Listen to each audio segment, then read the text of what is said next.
Welcome and thank you for joining us for this CILMAR AAC&U Global Learning Webinar Series. I'm happy to welcome you to our fourth in this series on behalf of both AAC&U and CILMAR. My name is Dawn Michelle Whitehead, and I'm the Vice President of the Office of Global Citizenship for Campus, Community, and Careers at AAC&U. And as I say every time, we are so thankful for this collaboration with CILMAR and the opportunity to present this webinar series. As was mentioned previously as well, this partnership started in 2019 when CILMAR, under Chris Atchison-Clare's leadership, convened a group to discuss professional development for interculturalists broadly defined. And that included people like me who have an emphasis on global learning and others who have interest in intercultural competence, multicultural education, global education, intercultural communication, and other related fields. One of the outcomes of that conversation was this webinar series. One other thing that we always like to mention also is that although this webinar series is based on the AAC&U Value Initiative, it's not a scoring webinar series, rather it's meant to support the application of the rubrics in unique ways to improve teaching and learning. As you can see from the slide, we will have our next webinar on March 26th. And there we will be talking about intercultural empathy and global perspective-taking skills. I would be remiss if I didn't make one comment about the current state of affairs that does relate to our work in intercultural competence and global learning. And those of us who are based in the United States and increasingly those in other parts of the world are quickly recognizing the changing realities that have emerged with the changing presidential administration. And as we're seeing priorities shift, we're seeing policies and programs of the past are being redesigned and removed, but it is clear that we still need to engage with the world and with our own global communities in meaningful, thoughtful, and intentional ways. And I hope that's one of the reasons that you are here today to learn from Aparajita and for Carol for today's session, Examining Knowledge of Intercultural and Global Self-Awareness. With that, I'll turn it over to the two presenters today. Carol, Aparajita, take it away.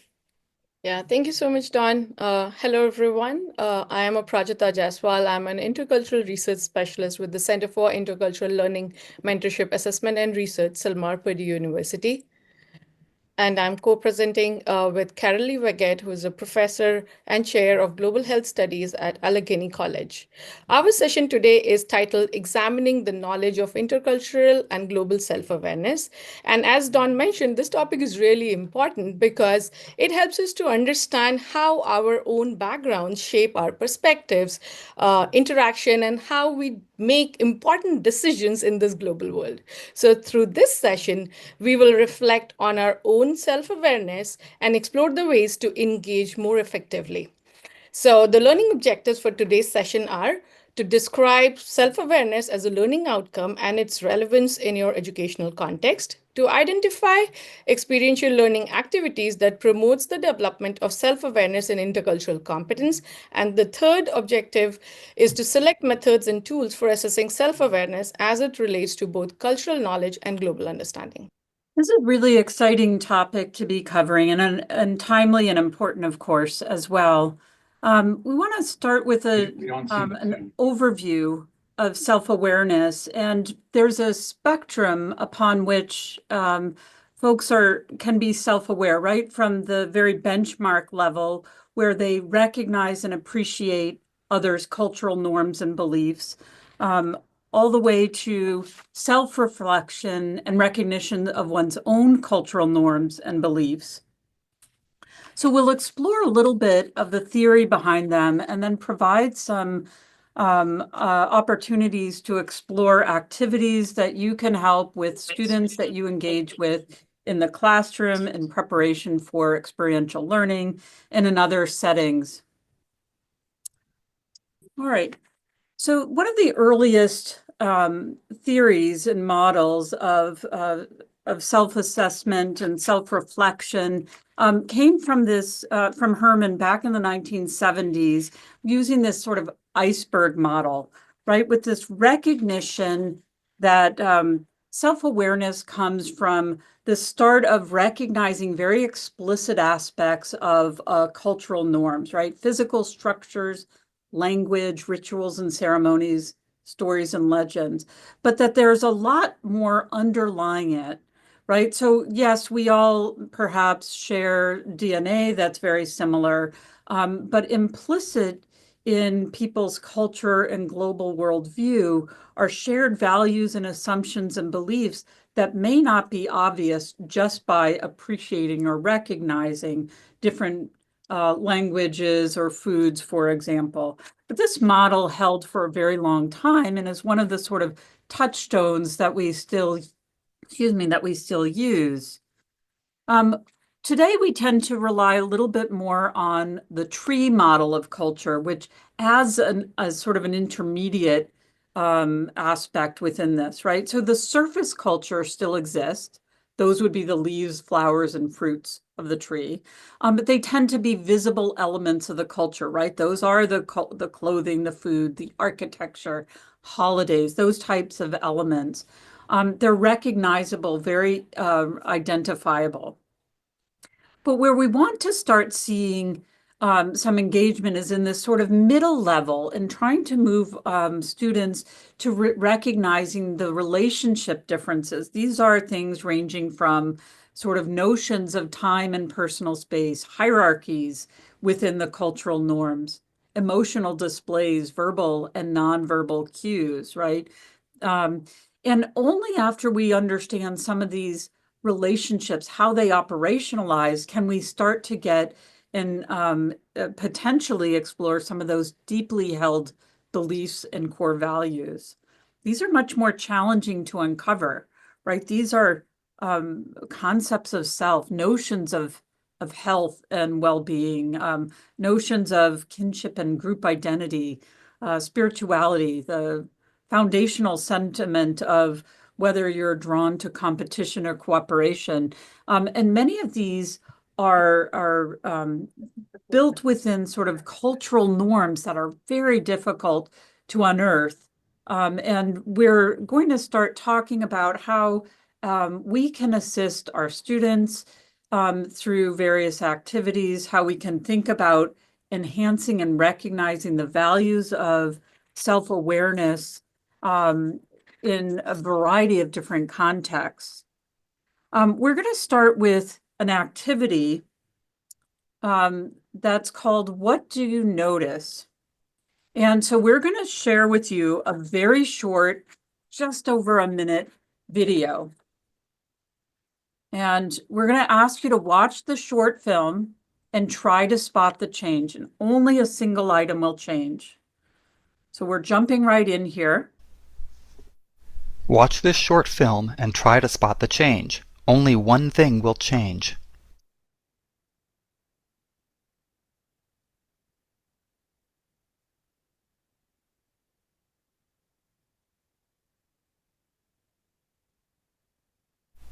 Did you see it?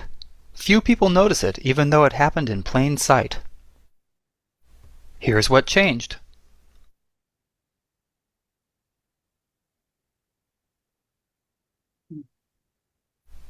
We think changes draw attention, but we don't realize how much we can miss. We're blind to our own change blindness. Now that you know what's changing, you can actually see the change happening. It just doesn't draw your attention automatically. Watch it again.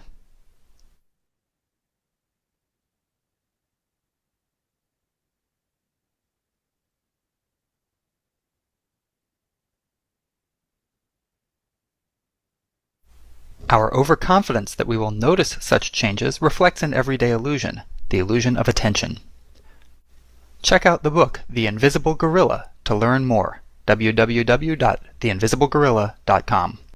Now, I'd like you to jump into the chat for this follow-up here and briefly describe when you might have noticed or missed a very subtle cultural difference. Now, these may not be active physical changes, right? These may be differences that you're seeing. And I want to see if we can start identifying some ways that maybe subtle differences were identified, and see if we can get a little bit of a quick discussion going in chat about cultural differences.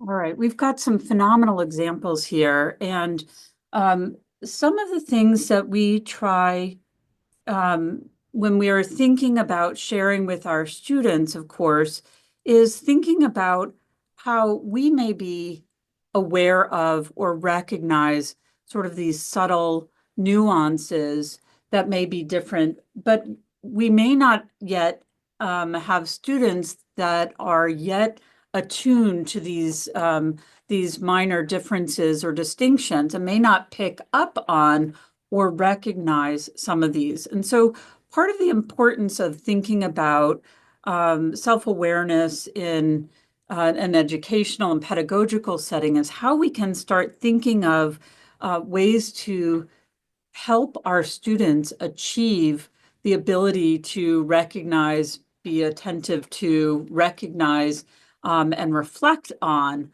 subtle cultural differences. We've got one more question we're going to put into the chat related to this very short activity before we move on. We want to ask how being more mindful of gradual changes can enhance your ability to navigate cultural differences and increase your self-awareness. So, right, this is the justification. How do we inform and share this information with our students and highlight the value of being attentive to these nuances in order for them to be more culturally attuned? So if you have any examples of how this could be impactful, share it now, because this is important information that we can in turn share with students who are preparing to engage in experiential learning, students who are in professional and clinical settings that require some of that important intercultural communication, and helping us to share with each other the justification that we use with our students. All right, one of the things that we recognize and share with our students, right, is that this attentiveness to subtle differences is not just being nervous, which I think sometimes students feel that sensibility of nervousness as sort of equating with not being culturally attuned, but rather just recognizing differences. But there are ways that this can help you jump into recognizing and being more self-aware of your own cultural norms and biases, right? So some of it's not just about recognizing difference, but it's getting at the hint of where we want students to grow into is to be able to recognize what part of their own experience is based on cultural norms that they may not have been earlier articulating. So being able not only to start exploring and understanding that others have different ways, but thinking more about that their own sense of self. And so we think about this international praxis model. This was developed by Catherine Sorrells back in about a decade ago.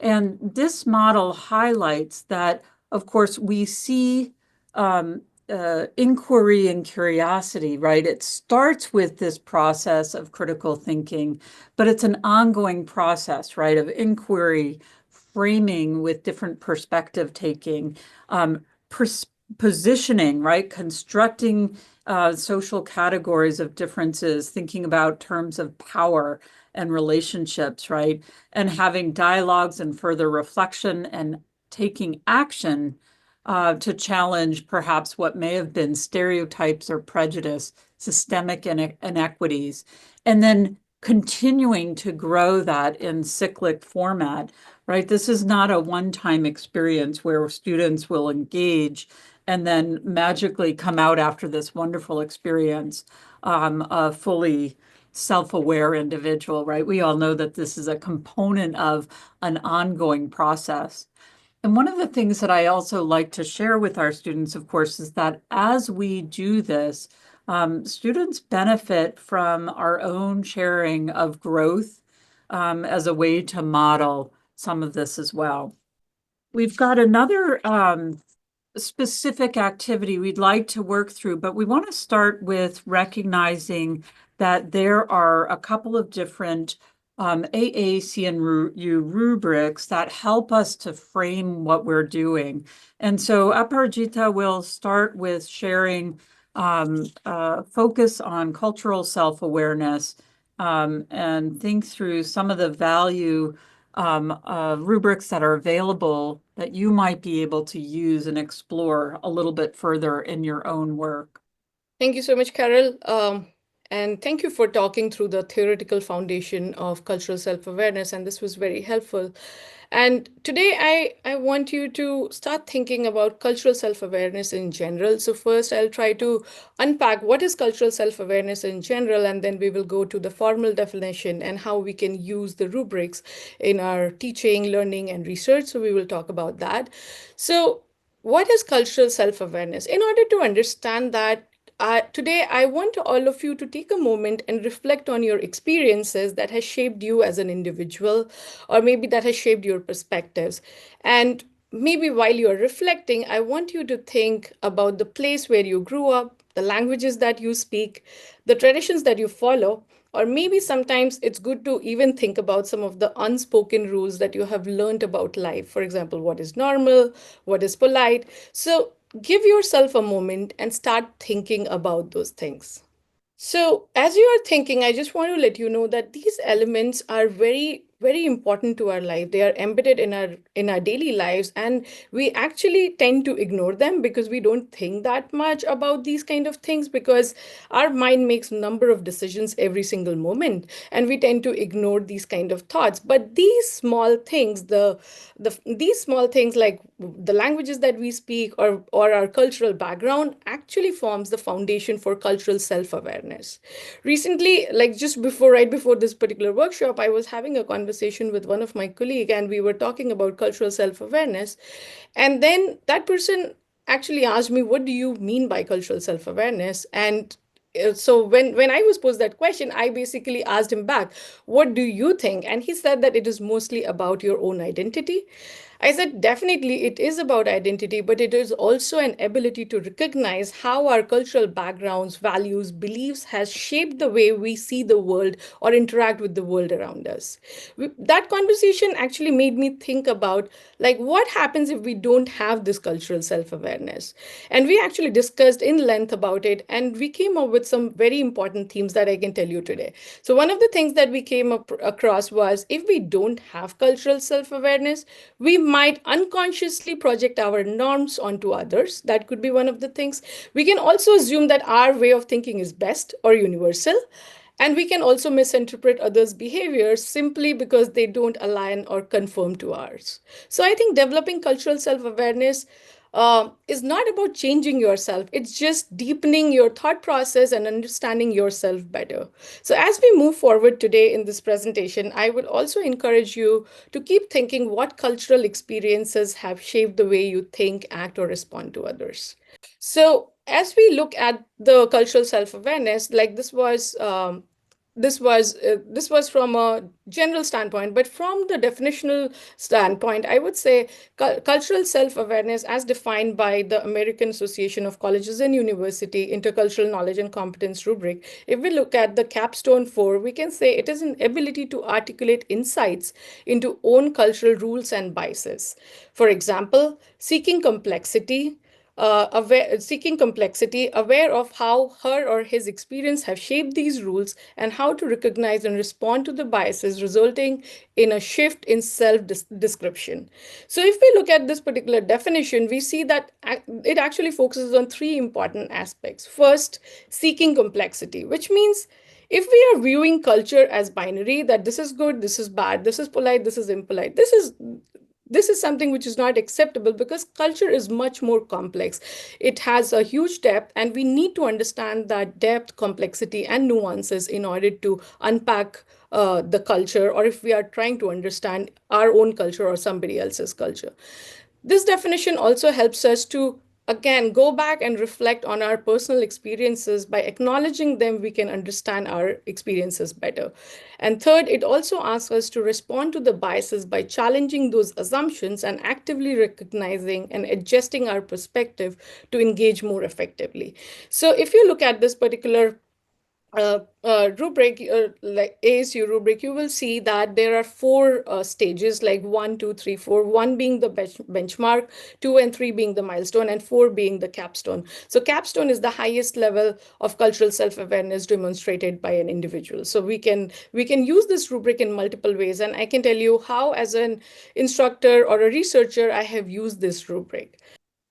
So one of the ways that you can use this rubric is to encourage deep reflection. So for example, if I am going to do a training for my students for the first time, and those students are very new to cultural self-awareness or maybe the concept of intercultural learning, what I can do is that I can share the rubric with my students, and I can start reflecting on your prior experiences and score them on, or rate your experiences on the scale of 1 through 4. So that can be an assessment for themselves to understand where they are. And then that can lead to a good reflective exercise. At the same time, it also leads to good reflection, like good discussion among the students. It helps you to measure growth over time. And I have done this with one of our research studies where students go on a semester-long study abroad and they write numerous reflections. So basically, I have used this rubric to score a reflection in the week 1 when they start their study abroad program, and the final reflection that they do at the end of the study abroad program. So that has helped me to understand where my students started in terms of cultural self-awareness and where did they grow as the program as they went through the program. So this helped me to actually track two things. One, the growth of the students, definitely in terms of cultural self-awareness. The second thing that helped me to understand was the impact of the program. The results of the study showed that students showed a significant growth in cultural self-awareness, which actually talks about the program being impactful enough, or the curriculum being impactful enough to help students to grow from the basic awareness to understand the complex nuances of the culture. It can be also used by the instructors to provide structured feedback, because if you are reading a student essay and you want to be very specific and you want to give a very specific feedback, you can definitely use this rubric to provide that feedback. At the same time, you can also help them with the strategies that they can use in order to move ahead in their intercultural journey. For example, if a student is getting a feedback somewhere in like under 1 or 2, you can definitely provide him or her strategies so that they can move to the level 4. And it also supports curriculum development, because I do a lot of training sessions as well for the students. And I think cultural self-awareness is the most important thing, because first you need to understand yourself before you start bridging those differences, right? So as a curriculum developer or a trainer, I feel one of the learning objectives that is very crucial or very important is cultural self-awareness. And I try to tie it through my training sessions. So I have used the rubric in such way. Okay, thank you, Carol. So now if we start thinking like, okay, we are talking about cultural self-awareness from a perspective of instructor, but what are students gaining out of it? Why it is necessary that students should develop cultural self-awareness? So with my engagement with students, and I got to know that developing these skills, and they call it life skills. So basically, developing these life skills is really beneficial for them because it prepares them for a global career. So they have found these experiences very unique, which is not taught in any classroom, right? So it is embedded into the curriculum, but at the same time helps them to prepare for a global career. It helps them to understand their own culture, understand others, and helps them to become a good team player. It also helps them to develop critical thinking skill, because cultural self-awareness encourage students to question the assumption, challenge those biases, and analyze the complex social and professional issues. So if I start thinking from a higher order thinking perspective, it actually helps students to foster metacognition. So metacognition is thinking about your thinking, and students gain that ability eventually if they develop cultural self-awareness. And if I talk from a STEM perspective, to be honest, like you cannot have one solution to a STEM problem. There could be be multiple solutions. It is very multifaceted. So if you have cultural self-awareness, you will be able to understand your perspective, at the same time take the perspective of others and incorporate them in the solution. So definitely it fosters critical thinking skills. It helps to manage team conflicts, because as educators, we definitely want our students to work in teams, but we cannot deny the fact that there are some conflicts when they work in teams. But those conflicts can be very productive. So in order to make those conflicts productive, we need to help students develop cultural self-awareness so that they can understand the communication styles of theirs and others. They can understand the conflict styles and they can manage it productively and engage in a teamwork setting. And lastly, we want students to be supported, just not in their academic journey or maybe professional journey. We want them to grow. We want them to have personal growth as well. So in that particular case, developing cultural self-awareness can help them to develop confidence to navigate these challenges and develop skills like empathy and open-mindedness going forward. So Aparajita highlighted some of the issues around cultural self-awareness. There's also an important element of global self-awareness when we look at thinking about the connection between individual actions and global or local issues. So, for example, we tend to think about topical areas of great interest for our students. Right? They may be excited about things like conservation or biodiversity in some of the ecological settings. The teams that I tend to work with in public and global health, they may be issues around health related to climate change and variations or migration patterns and human justice. So students may have this sort of understanding of sort of these key global issues of interest.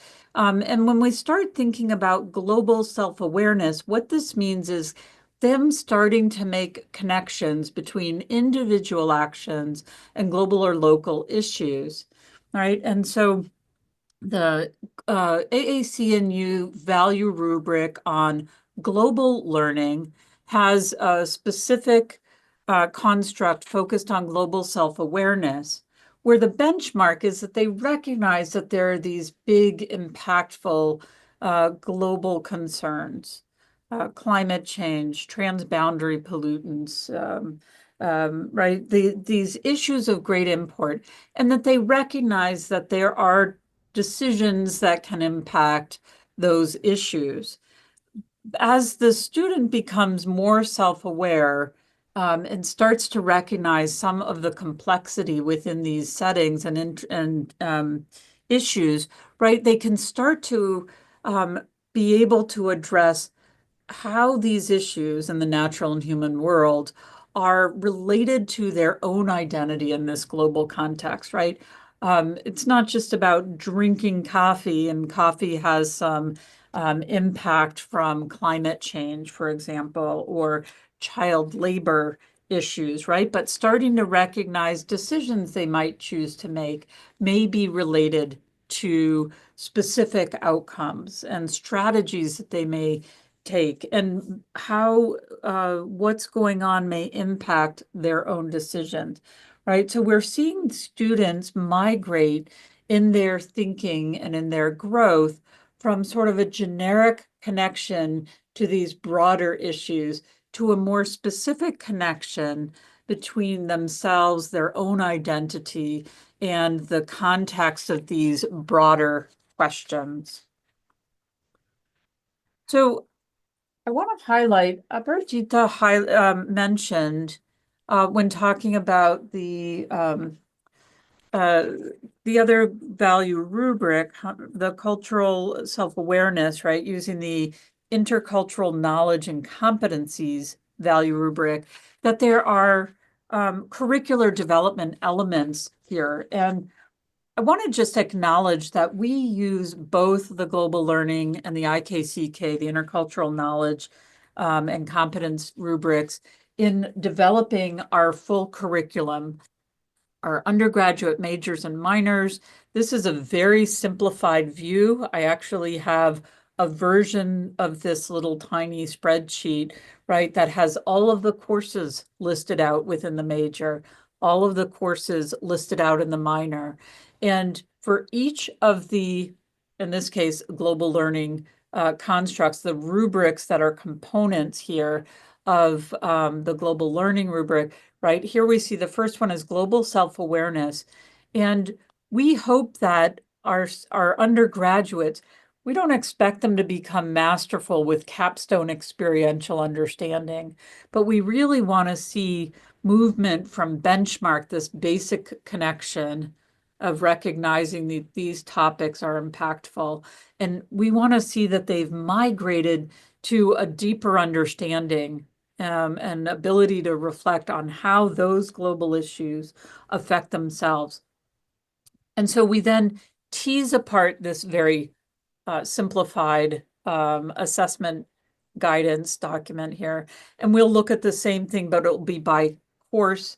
And then within each course, we do it by learning objectives, and we'll have each of those learning objectives and identify what are we hoping, what are our aspirational goals for our students.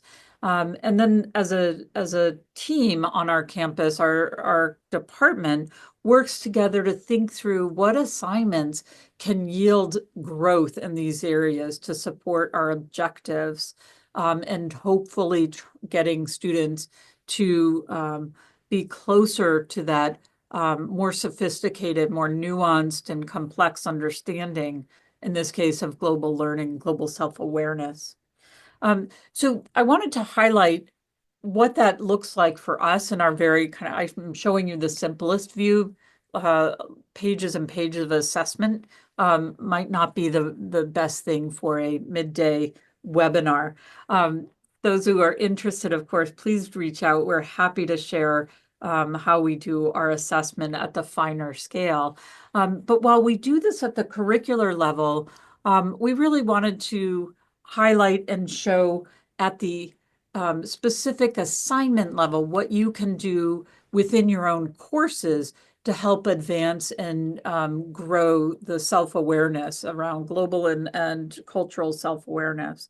So we have, Aparajita and I prepared another activity that Aparajita will explain here. You want to jump in while we're here? Yeah, why not? Thank you, Carol. Yeah, so what I want you to do is that I want you to think back to your childhood, and I'm pretty sure there will be some kind of saying or proverbs that you must have heard from your parents, grandparents, or teachers. And these, I want you to think about those short phrases, and I consider them very powerful because they are passed down from one generation to another and often carry deep cultural wisdom. So what we are going to do today, we are going to work in a breakout room, and then we are going to share our sayings. But before that, I want to give you an example of one of the sayings from my country, India, and how it contrasts with the US. So let me give you that example. So okay, so I am from India, and I have always heard that. So the perception of time and fate is little different in India from the US. In the US, we say the early bird catches the worm. So which basically showcases a proactive, a go-getter mindset, and it reflects more individualistic and a result-oriented approach. Whereas in India, we say, समय से पहले और भाग्य से ज़्यादा किसी को कुछ नहीं मिलता. That is, no one gets anything before right time or more than their destiny allows. So, which emphasizes patience, faith, trust in the natural flow of life, reflecting a collectivist or a spiritual perspective. So you can see that how the perception of time and fate is little different in two, I would say very different in two countries. Sometimes I also see that this is a comparison of a country, but even in, like, you can see comparison within families. Like your family might have different set of values from the one, maybe from your uncle's family. That could be one of the things. And this vary from from culture to culture. So this is, you can see how it can impact your upbringing and how it has shaped you as a person.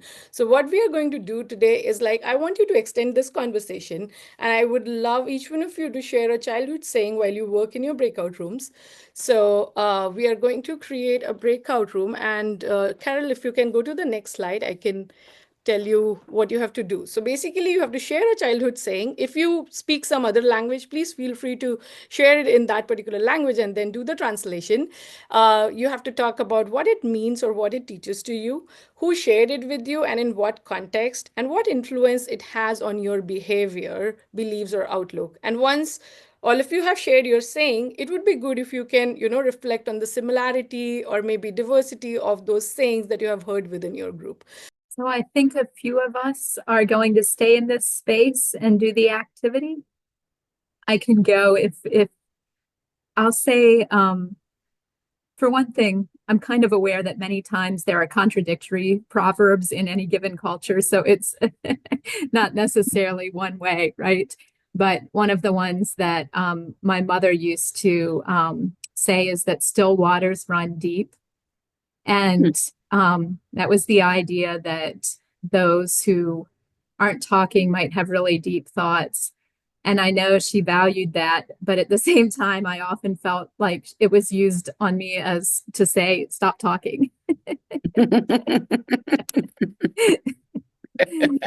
So I had a mixed response to it. I think the one quote that comes in mind for me more so as like in my emerging adulthood, I would say it's by failing to prepare, you're preparing to fail. That has definitely stuck with me and thinking about that in terms of context. Yeah, just throwing that out there. I can share one too. I think this was from a movie, and my parents shared this with me. I think they were maybe encouraging, well, I guess I'll share it first. The quote was, "The more you have, the more you have to take care of the things you have." And I think that was shared with regard to, I think they were maybe having a value for, I don't know if it was minimalism or in relation to clutter, or just a maintenance of the things we have. And I think as I got older, we started applying that not to just physical things, but even just things, that we were processing, and just the importance of processing things to be able to make room for more to come, or even tasks. Kelsey, I have one that's a little bit similar. So the first time I traveled alone, like with a group, I traveled with a choir to Europe when I was in middle school, and my parents said, "Don't take what you can't carry." So, and of course that it was literal in terms of don't take, a bigger suitcase than you can, because you're going to be the one that has to carry it. But then they also said it in terms of friends, in terms of people that I interacted with. And, they were saying, okay, again, don't take these, don't take this on if and it was something that originally I thought it was just related to that, carrying literally. And then I realized they were saying, oh no, the people too. So that was one for me. So it kind of touches a little bit with yours. Yeah, that's neat. Yeah. Long term, I'm curious how any of you have felt these play out. Like these still come back to you? Yeah, I'll think from both perspectives. I just am back from a global health professional development workshop, and it was interesting, and not from a judgment. I think, what is that thing they say? We listen, we don't judge. But when we were loading the bus, and I was noticing some people had these huge suitcases, we were there for a week, and I had like very little luggage, and I was thinking, oh, okay, but I mean, no one needed help, so I guess but it just reminded me of that. And then yours, Aletha, this, even though like I didn't get the still waters run deep as a child, I remember seeing that in a religious environment where, I came from a family where we were encouraged to speak out, like with our extended family, we'd have not heated, but we'd discuss serious things when I was a child, and the children, we were all encouraged to participate in those conversations. But I can think about in other settings, particularly my religious, environment, where they would not want us to say anything. So it's interesting how, yours kind of resonates, with with the cultural experience that I had, beyond my family. And I see the other question that she's posed is have you seen similarities with other cultures like that you've experienced from the saying that you shared? Have you experienced that as you've engaged with other cultures? Something similar or something that was sort of counter to what, the saying meant to you? I can jump back in here. I think maybe I encountered some of almost the opposite in a cultural context. I think of both Martinique and France. And I remember mom talking about how she was trying to get her child to stand up for himself and defend himself and speak out.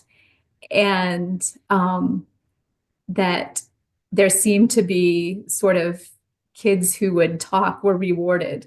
I mean, there were times when they were shushed, but if they were interrupting some conversations, but many times they were encouraged to speak. Yeah. So that was interesting. And Kelsey, if you were going to say something, I don't want to interrupt. Okay. It reminds me too, so I did my dissertation research in Ghana. So I lived there for a year, and then I've gone back. When I was at Indiana University, I had a study abroad program there, and so I've spent, I still spend quite a bit of time there. And there was this concept there called big men and small boys.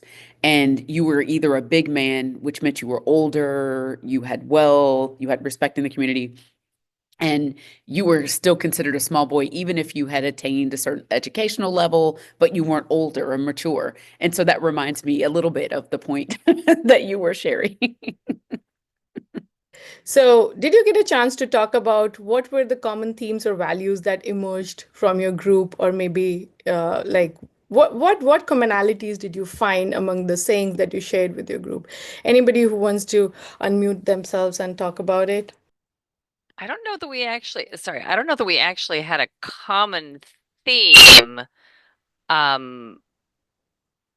Ours were kind of different. I mean, one of them focused more on a sort of individual responsibility. Another one focused on being productive and having goals. So there wasn't like an obvious theme that tied them together from what we talked about. Right, right. Thank you, thank you. So, did anything surprise you as you were sharing your quotes or proverbs with one another in a group? You can also talk about the differences. That's completely fine, because the group that I was in, like, we basically talked through a lot of things, like how it varies from maybe a family to family, how it varies from maybe a parent to child. Like my parents had a different opinion, I have a different opinion. So we basically talked about how these things can vary even from generations. Yes, I have a hand up. Yeah, please go ahead and mute yourself. Yeah, I just wanted to add, based on what you were saying, that I think it's also interesting saying like childhood sayings as opposed to like sayings in general, because there are some things that we heard as a child that growing up we've decided to let go or to hold on to. But I think even that choice like requires a certain level of self-awareness as well. So I think saying childhood sayings, it doesn't have to be something that you believe or that you adhere to, but it's something that was at least culturally a part of what you were surrounded by growing up, which is interesting. Thank you. Thank you so much. Thank you so much. That's a great thought. I'll add one. I noticed that some of the expressions that came to me seem to reflect kind of a pioneer culture in the US and that sort of independent, I'm going to go out there and make things work. And I think some of the expressions were a stitch in nine saves time, or pull yourself up by your own bootstraps, and just sort of thinking about culturally where that comes from. It's interesting. So if you have like anyone, if you want to talk about one of the key takeaways, how would you use this activity in the future as a facilitator or maybe as an instructor? How do you plan to use this activity with your group? I think a nice way to open up conversation to get to know people's cultural backgrounds, right? And then it's a way to offer, you don't have to say this is what's different, this is what's same, but to recognize, like you were saying, common themes, common interests, common perspectives, but also differences in a way that is relatable, can be relatable. I think too, one of the things that I've talked about with quite a few folks in this group is how it's so important to understand ourselves before we can understand other people. And this sort of really this activity forced me and others to think back on how, how we were shaped, what our own personal experiences were, and then how they could connect, as Lindsay was saying. I'll just add also, maybe some of our students don't have to think as far back, so it might not be as hard to think. But that was hard for me to think so quickly about these things. But as we talked, other things surfaced too, so it allows for that to come about through conversation. Well, I was thinking that in the chat, it sounded like there was some stuff about religion. Mine had a religious origin as well, and thinking about how to use those in class. I think it's an important one, even if we're in spaces where students are getting ready to travel to places that may have different religious backgrounds or different cultural norms, of course, right? If they can recognize that some of their norms, even if the students themselves aren't religious or adhere to a more secular approach to their religion, there's a lot of that is infused into their worldview. And as students are traveling, especially when we're thinking about experiential learning in other spaces, helping them to start to unpack a little bit of their own things that might be embedded in their own kind of cultural norms, even if they don't themselves represent that particular religious background or ideals that it somehow may have infused into them, I think is really important before they travel and experience other spaces. So pre-departure and opportunities, this would be a really rich activity for that. Carol said most of the things I was going to say, and to build on that, I found it's a really good activity for people who are sort of going in thinking, oh, we're all American. We're just American and Americans are alike, because you get them all around a circle doing this activity, and it's really interesting to see how quickly they can realize that just because you came from down the street, or you might look like me, or you might not look like me, and we have the same country culture, we don't necessarily have the same values and norms that are being taught. And as you said, pre-departure, that's really great, because then you can help them understand, well, just because you had one experience in this other country doesn't mean all the other people that you're experiencing there will be the same. I also wanted to piggyback on those conversations and say I saw someone had commented that two of them had shared issues of frugality among their Depression era parents. And that really made me think about how it's also helpful to unpack like the context that these phrases come out of. And did you hear it from your mom? Why might that have been something your mom would have adhered to? And it just continues this, like, it's a practice of empathy as well, and kind of positioning yourself in like the situations of the environments that you might have not really done before. I might not think why time is money might have been important to my mom, maybe because she was really young and she was forced to be into these situations where she had to make a ton of money for her family because she was a single mother, and all of these kinds of things. So I think it could also be an activity for empathy as well. Yeah, absolutely. Thank you. Thank you so much. Yeah. Thank you so much for the great thoughts. And Carol, please feel free to move ahead in the session. Yeah. I want to highlight something that I think is interesting. I have a professional background in ecological health, ecology and human health. And there's a term called epigenetics. For those of you who may not be familiar with the current terminology, this means things that are experienced by one generation can have an impact in genetic expression in later generations. And so this would be, what we're seeing is not epigenetic, but epimimetic, that we're seeing experiences that generations before us had, and that they passed down to us unintentionally, right, in these norms, sometimes in these very simple phrases and sayings, generations away where we may not have that same experience, but it has these impactful outcomes. So you guys may not realize you're at the cutting edge of understanding epimemetics, but it's a great one. This is a fabulous activity. Thank you, Gary. Yeah. I'd like to share another activity, and this is going to take a little context to set up first.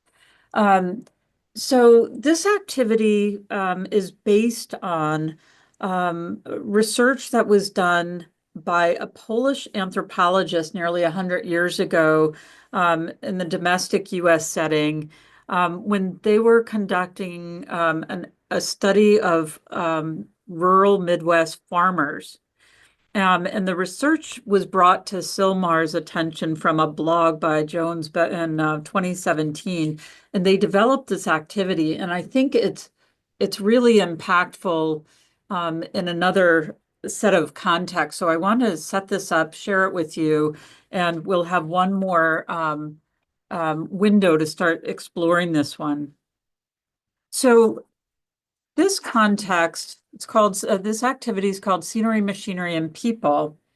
And the setting was that when this anthropologist was interacting with the farmers in the Midwest, is that the farmers tended to divide the world into these three kind of broad categories. Scenery, which is the background, things that may be worth paying attention to, but are sort of distant and not necessarily a priority directly, right? So things that are in the background, mountains, the clouds, the trees, right? It could include things that are also a little bit of abstractions, but for the most part, it's not the things that interact directly and impact them in an immediate sense. And then there was a construct of machinery, the things that help the farmer accomplish their goals. It could be horses or tractors or pitchforks. They're not all active machines, right? Annette, thank you for sharing some details there. That's great. What we see is that the machinery is really important because it impacts the farmer's ability to function at their job and what they do. And the important piece of the machinery is that when it's not as impactful, when it's not as useful, that machinery will get traded out for something that might be better. And then again, from this anthropologist work, the recognition that there are some individuals that are people, that families and friends, peers, other farmers, neighbors that have direct relationships where there's both emotional investment or transactional engagements that require reflection and thought.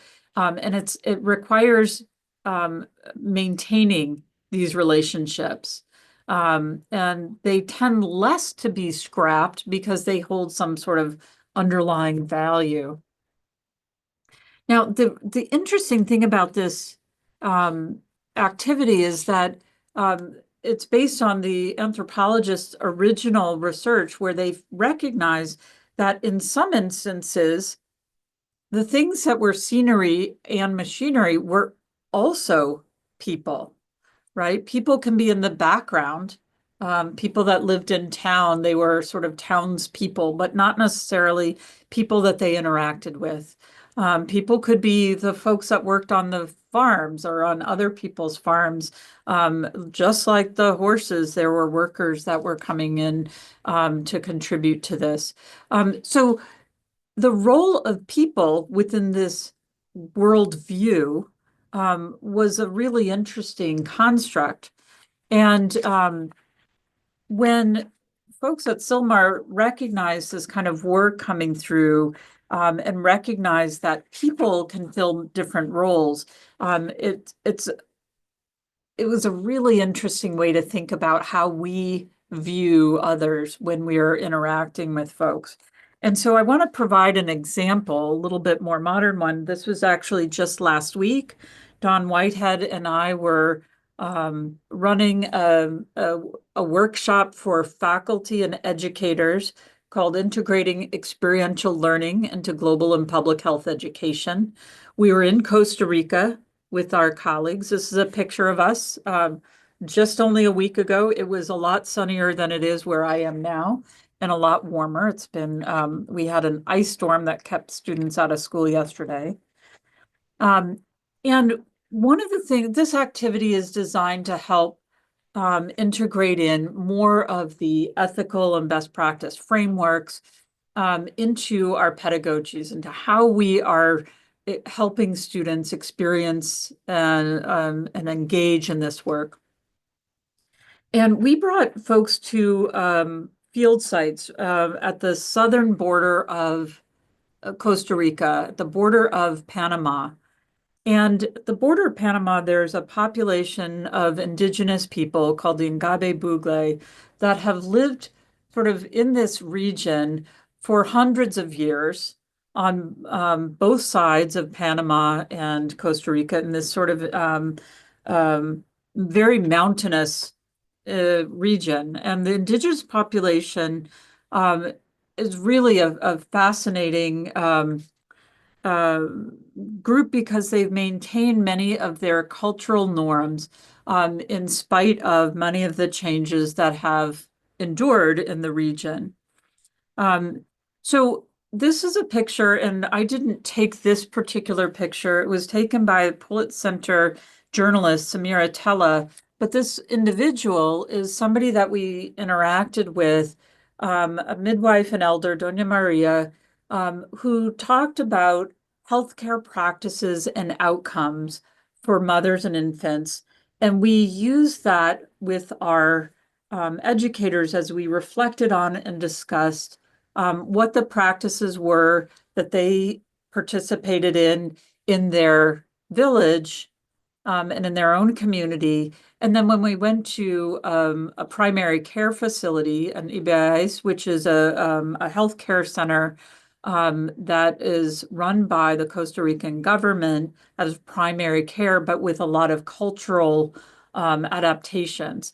But there were still significant differences between that sort of culturally appropriate, but otherwise sort of Western structured setting, and what they did and how they practiced maternal care and prenatal care, for example, in the village. And so this was a really interesting conversation that we had through translators from Ngabe to Spanish, Spanish to English, and back. And so we had the chance to interact very directly with Doña Maria and to get a better understanding of the content that was very interesting to us. Now, the Ngabe Bugle also, though, are migrant laborers, and they often, the population that lives in Panama will come up into Costa Rica in the fall for the coffee harvest. And we also see that the living and work arrangements for the Ngabe Bugle is related to the timing of when they come for the harvest, the work conditions of whether the children are working in the field or whether they are able to have some daycare management and so forth, and education as set up by some new and exciting Casa de la Alegría, these houses of joy, a new development to try to encourage the finca owners, the coffee plantation owners, to help support the families with whom they work. But right, these are not individuals with whom we interacted. There's a group of people, and there's we saw them in context that they're workers, they're migrant laborers, and the groups of children. And we saw it more as sort of a mechanism. So in many respects, the indigenous population, when in this context, was more of a machinery view. And when walking through town, again, these photographs are from Samira Tella, with the exception of the one in the bottom left. That was my photograph at the of the outside of the healthcare facilities.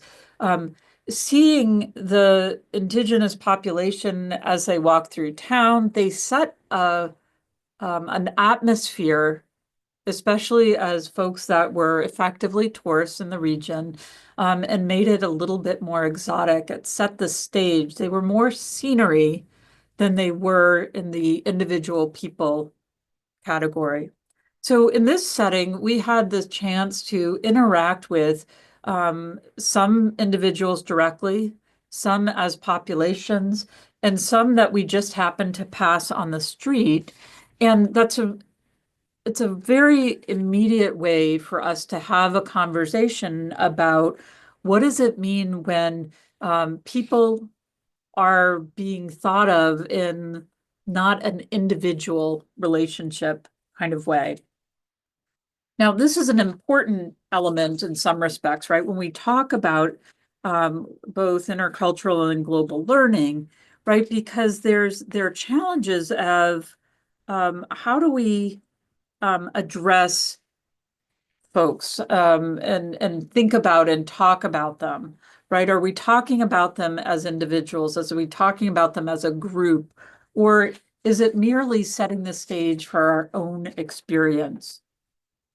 So we're going to spend 6 minutes in the breakout room, very briefly, and reflect on times where you may have identified people as either scenery or machinery and not just directly as people, and also how others might categorize you. So Dan's going to pop us very quickly into a breakout room. We'll do this activity briefly. We will not necessarily do a deep debrief, but we will list some ideas of how you can debrief this broadly afterwards. I've done this activity many times with people, and one of the things that comes out is that in some contexts, people want to be machinery because they feel like they're doing their job well, and because they don't have time to engage, that they would feel more respected. I'm getting help here. I'm machinery, clearly, furniture. They would feel better being able to move on for their own reasons and more respected if people don't try to overly engage them. So it's an interesting one. Or sometimes they want to be scenery because they don't want to engage.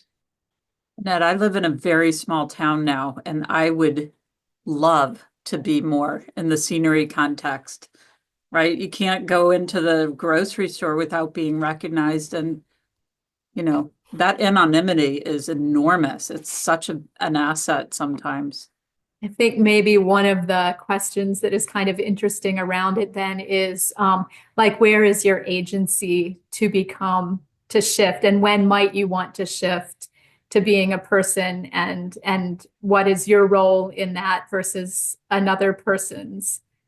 So, and also, how are you attuned to when other people might want you to be performing in a particular, as scenery, machinery, or people? So it's kind of interesting. All right, welcome back. All right, so in our last few minutes, I just want to highlight a couple of things that are ways that we have thought about this particular activity, right? In the main room, we were talking about the benefits of occasionally being in the scenery and machinery categories. And our students might need some context to think about whether or not there are values in one category or another, and what that might mean. And what does it take to shift from one category to another? And importantly for us as educators, we need to think about how we can use this type of activity to help us think about changing our relationships or altering our perspectives. So in the example in Costa Rica, for example, we want to ensure that we're not categorizing entire groups of people inappropriately.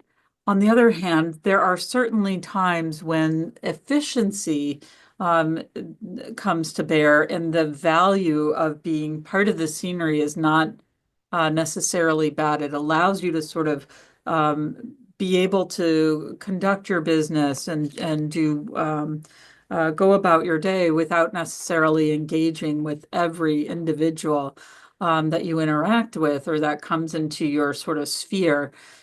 So there's less judgment, perhaps, in this categorization, but thinking about what does being in those different categories mean and have impact is an important thing to reflect on. And this is a great activity to do with students, again, especially engaging in experiential learning as they are going into spaces and interacting with people. Right? We don't want to have their context be exclusively thinking that everyone's there to meet their needs or that everyone is part of the scenery. And Puri, you wanted to jump in for a quick moment. Go ahead. Yes, I just wanted to mention that Alitha Stoll came to do a workshop in my university and to help faculty members to develop their intercultural competence modules in their classes. And one of the faculty she worked with, Anna Frula, actually chose this activity to teach students. She was having a lot of problems with when she was teaching the birth of film, when students were seeing foreign films that from the 20s and the 30s. So she, to this day, continues to use this activity with great result in how the students are relating to those complex concepts. So just wanted to share that. That's fabulous. Thank you. So just as a quick wrap up on the theory here, right? These types of activities in classroom settings and seminar settings and helping can provide us with the opportunity to help students as they move from their original attitudes to change some of the knowledge and comprehension, gain these sort of critical skills of active listening and observation and so forth, and start to change and shift their frame of reference and move towards more effective and appropriate communication and behavior.